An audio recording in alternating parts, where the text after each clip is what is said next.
The front end is now complete on this, and we are looking pretty good here. Just about what we're looking for. Let's move on to the rears, and I'll show you how to do one side so we can finish these up.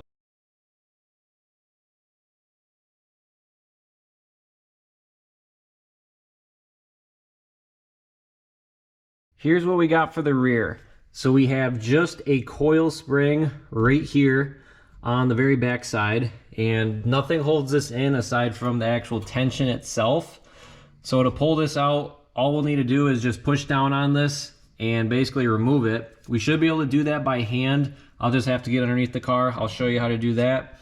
And then this is your other actual just strut part right here. No coil on this, but there is just a bolt on the bottom right here that goes all the way through. We'll need to get that out, and then one bolt at the very top that's securing it and holding it in. We are going to use the spring compressor tool back here. I wasn't able to get it off by hand. We just need a little bit of room in order to pop this out of here. So let's try this out.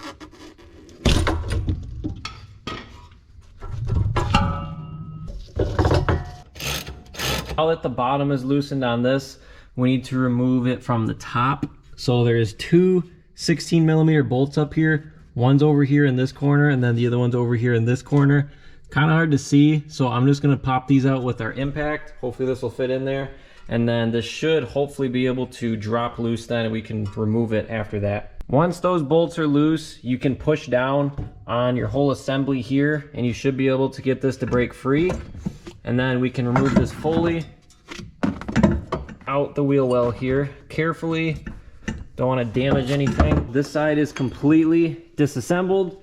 You can see this is what it looks like at the top. There is a bolt that goes here and another one over here. I will need to pull this assembly off because we're gonna have to swap it onto the new one.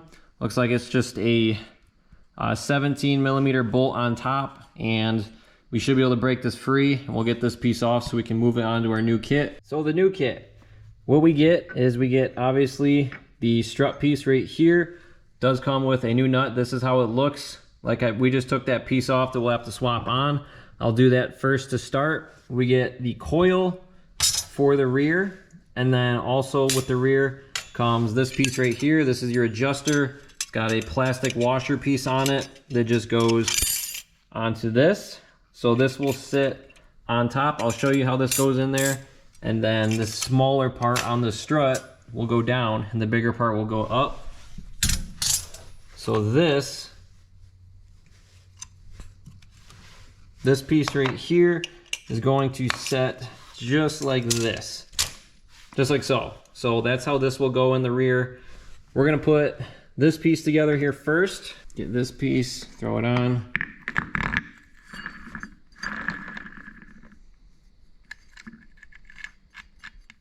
This piece is now tightened on here. Also, you will notice that there is this little piece here at the top with this little dial piece right here. This turns both clockwise and counterclockwise. You can see the H and the S. So this is how you adjust the firmness of your spring or your coil here, of your strut here. You can make it either harder or softer by turning it whatever way you choose to do. I'm going to mess around with this a little bit later. I'm just getting these on the car right now so I can get the right height, and then I can deal with how hard or how stiff I want this. So we're going to put this in here. It's going to go in just like this, and then we'll get this bottom part lined up too. All this is put back together. I am waiting to put the bottom piece all the way in. I need to jack up on this whole assembly here in order to push it up high enough to get that bolt through. So we're gonna wait on that, and what I'm gonna do is we're gonna put this spring into here, so into this section. We're keeping this black piece on the bottom here. That's where this bottom little coil is gonna go into as far as that top piece. So there was also a top hat that did come off. It's this one right here. We don't need this since this does have a rubber bushing up here, and that does have padding for it, so we're not going to need this. So this is going to go in just like this. Hopefully I'll be able to compress it by hand. If not, we'll need to use that tool. But let's get this in.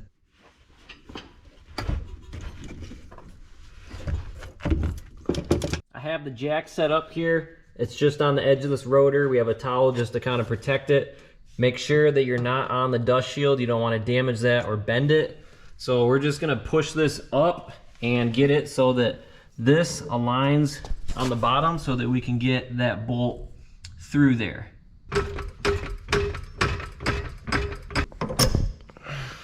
Just like so. We'll get the nut on the other side. The kit did come with a new nut, so this does have a little lock. This is a lock nut, so we'll put this on here, and this should make sure it doesn't come out. Now that this side's all set up and ready to go, basically we just have to put the wheel back on. There's one more thing that I needed to do. So this is a rear camber kit. I bought this from Modern Performance. It says it's for a G35 rear camber kit, and this is everything that comes in the kit right here. Even though this is for a G35, it's from Modern Performance. I bought this specifically to fit this car. So the G35 must fit this car because this is the one that they sent me for the Dodge Dart. So because we are lowering this car quite a bit, more than the stock ride height, usually what happens when you lower a car is your wheels are going to get cambered inwards. What that means is the wheel is going to be tilting at a certain angle. Since we're lowering it, normally the wheel would sit pretty flush like this, but once we lower it, it's going to kick it inwards at an angle. And what these are going to allow me to do is camber it back a little bit so it's not excessive and we don't get uneven tire wear. This should help out the rear. The rears kick in especially a lot, and there's not really much of a way to adjust them. The front you can adjust with the tie rods usually. So we're gonna install this kit here. All it is pretty much some funky looking bolts and some washers here with some nuts. This is gonna go right here, right where that nut is, and then the bolt goes through over here. So we're just gonna replace this one. We'll swap it out, and basically this one that I have just has more adjustment than this one on here. This one has up to 2 degrees adjustment. Let's get this other one out and put the new one in. I ran into an issue on replacing the camber bolt on the bottom right here. So what happened was I went to loosen it up over here where the actual bolt head was, and you can see it sheared right off. So here's the head of it, and it just completely snapped right off. Now you'd think, okay, not a big deal, you can just pound this right through. Well, this doesn't pound right through. I tried hammering on it multiple times and also trying to pry this open. I can't even get this side off over here for whatever reason, this nut. It seems like this camber bolt, there's almost like a bushing in here that is keeping it and sticking it in there and not allowing it to pop out. So I can't do, I mean, I need to get this out. I can't do anything until I get it out. It's broken now, so not a big deal because I have the new ones, but it's an issue in itself because I can't get this out. So I'm gonna move on to the other side, just take a break from this. We'll get my suspension set up over there, get the coil and the strut in, so that way the other side's good and set to go. We'll see if I have the same issue down here again with this, or if I can figure out something else over there. But I'll put this on a time lapse and we'll hit up the other side.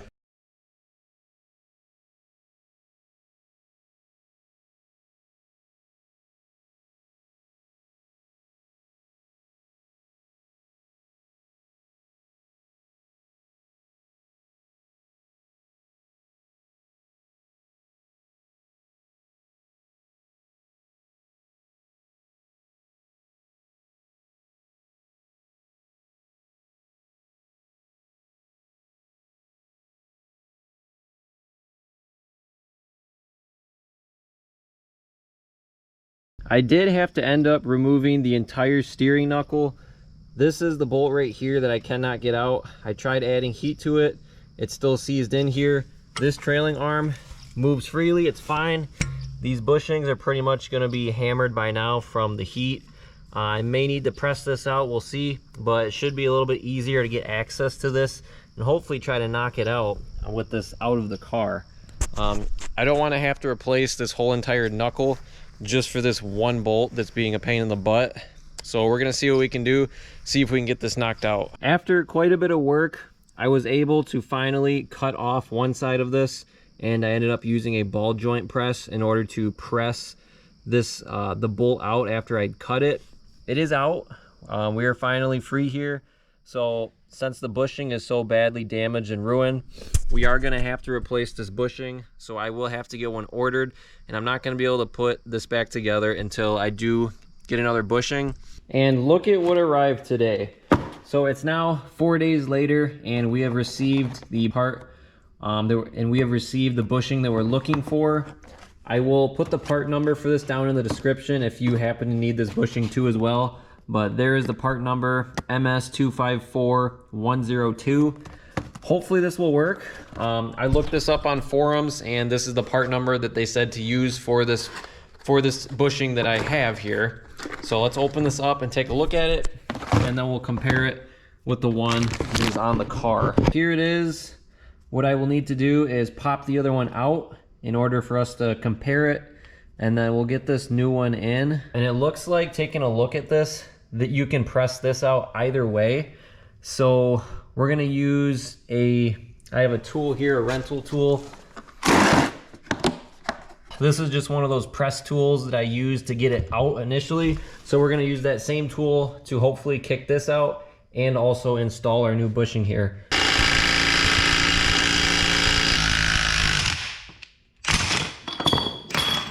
What I need to do is we're gonna clean this area up, and then we will throw the new one in. I'm gonna use some brake cleaner, and then we're also gonna try to get a Scotch-Brite pad in here, kind of scuff everything up and make sure the surface is nice and good to go. New bushing is in. Everything went pretty decent. Definitely a little bit of a process in order to press this in and out. But now that this whole entire knuckle assembly here is all set, we can throw this on the car.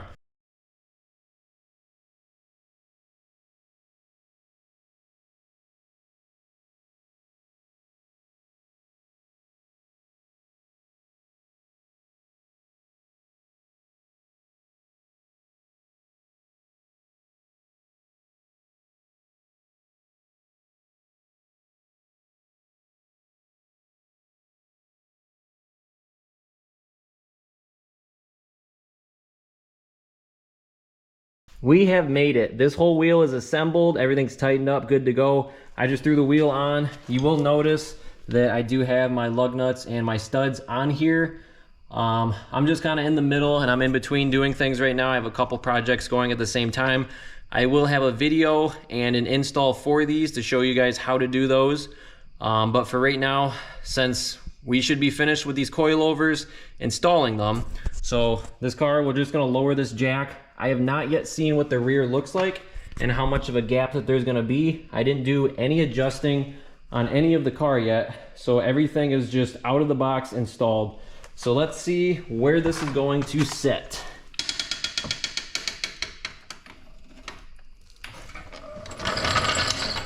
Okay, we are lowered on all wheels right now. So this is where we are at. There still is definitely a bit of a gap here in the rear. This will need to get adjusted and lowered. I am gonna show you guys how to adjust these coilovers too as well, both the fronts and the rears, just so you know how to do it if you wanted to do it yourself. Looks like the rears we are gonna need to lower a little bit, and then we'll take a look at this rear over here as well. About the same, I would say, as the other side. This is closer to a 3-finger gap, maybe a little bit more than a 3-finger gap in the rear. So I'd like to get these to match. We will definitely lower the rears, and I will show you how to do that next. So the adjustment setting is on the strut. If you follow it all the way up, you'll have it right up here, and it has the H for hard and the S for soft. So we're gonna adjust these to 20. So we'll do the same process as we did on the front in order to adjust these. And if we need to, we'll come back and make changes to this if need be. Same thing with adjusting the height. We can change that if need be. To adjust the ride height for the rear, for us to lower the vehicle more, you're going to be adjusting the collars on this. You do not mess with this or do anything with this adjustment over here. This is just your strut. You want to deal with your actual spring piece right here for the rears. So with these two collars, you have basically the top one is the locking nut one, and then the bottom one is your adjusting collar. So you'll loosen up this top one here. You want to use the spanner wrenches that are provided that fit this size right here. The kit does come with 2 different sizes, so you'll have black ones and silver ones. These black ones are the ones that fit the rear. So you'll loosen up this top nut right here.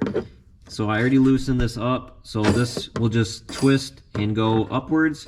And since we are lowering this, we basically want the spring to go up and into the assembly here. We do not want it to go down. So we'll loosen this up a little bit. Probably loosen up about that much there, so there's a little bit of a gap. Now we'll take our spanner wrench here, place it on this bottom locking collar, and basically we're just going to loosen this all the way up until it gets to this top collar here, and then we can tighten this down once we do that. For whatever reason, turning this counterclockwise the way that I was is an absolute pain in the butt. I don't know why this is on here super tight. I'd imagine because it is under tension, but just know this is not the easiest thing to turn if you are trying to adjust this. So just keep that in mind. Let's go ahead, we'll just give this a quick test fit here and see what our gap's gonna be.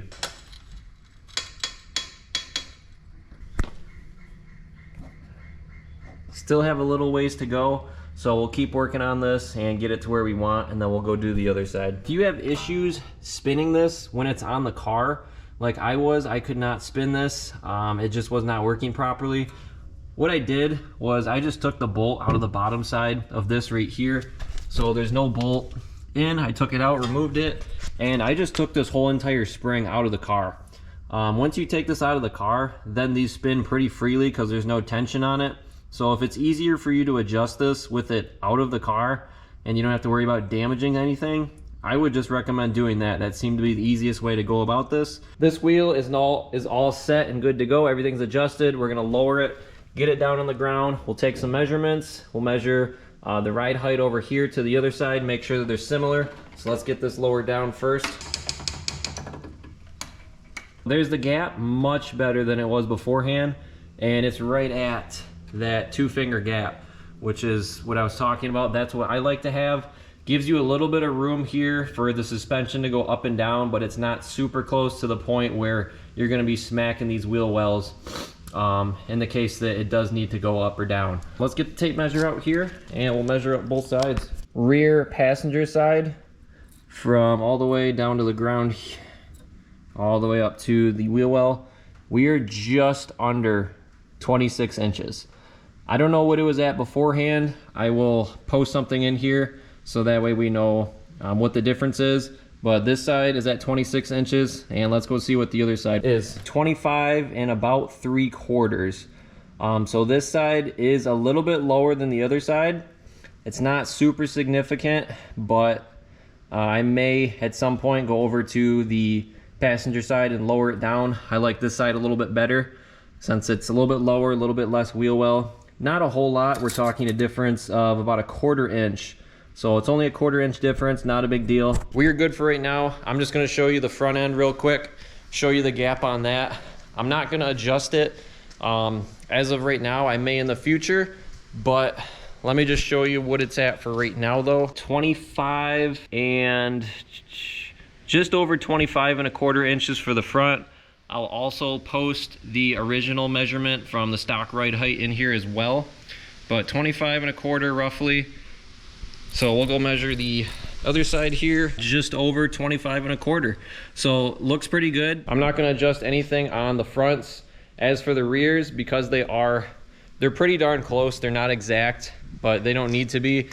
It's not something noticeable that you can make out just by looking at it. The only way you'd know that they're different is if you actually did measure it, just like I just did. So I'm gonna leave them for right now until I may be dealing with suspension later. But this is gonna be the ride height that I'm gonna be running with on this car. With that being said, this is gonna be a wrap for the coilover install, the BC Racing Coilovers. Hopefully you enjoyed this video. Maybe you learned something. Make sure to like and subscribe.